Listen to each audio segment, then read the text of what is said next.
Shaky leadership, widespread corruption and the agonising toll of COVID-19. Just some of the images punctuating 4 months into the lockdown. The restrictions imposed have taken a toll on many South Africans' state of being. Some feel played, undermined, left out. So the question then is, what impact is weakness at the upper echelons having on our mental and physical state? Let's speak to Saths Cooper, President of the Pan-African Psychology Union. Now, very good morning to you.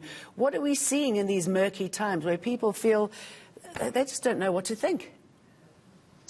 Well, I think it's a period of great uncertainty and insecurity. And in this time where people have been left isolated, they've been focusing on what's important for them. And they've been able to see the kinds of things that you've just alluded to in your introduction.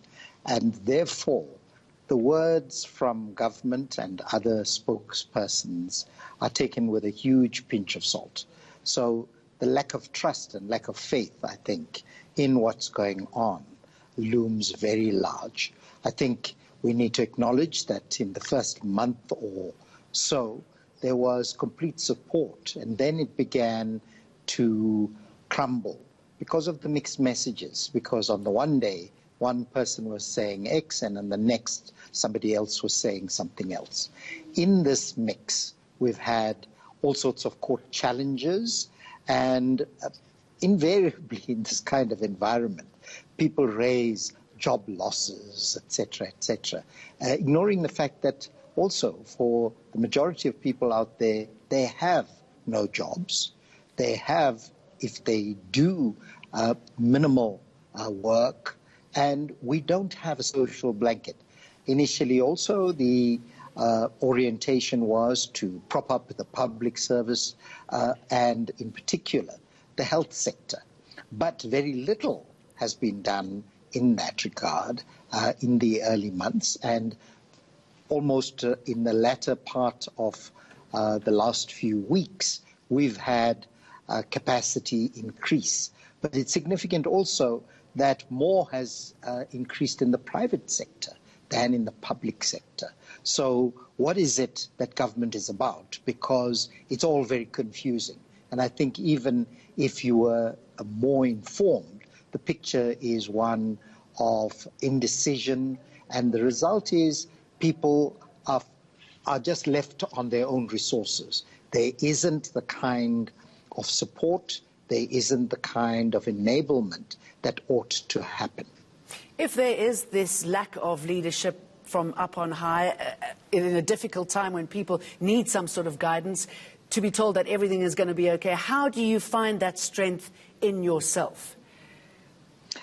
Well, that's very difficult, I think, because basically the government is reneging on its responsibilities and saying to people, you're on your own. Whereas the kinds of examples that have been given in the media of people taking advantage of the emergency conditions, price gouging, contracts, tenders, and so on, it's a ruddy mess out there. So how do we expect that ordinary people are going to have faith in the word of our leadership when they seem impotent to do anything about it?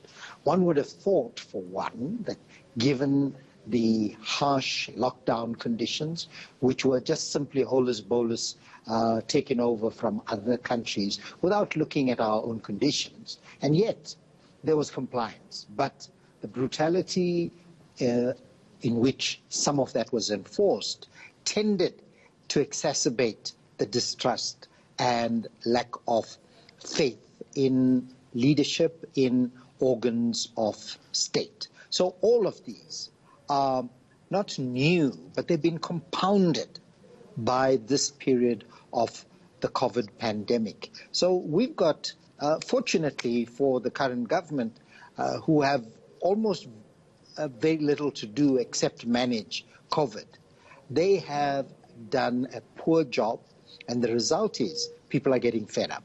So if we had less of a lockdown, we'd see protests daily.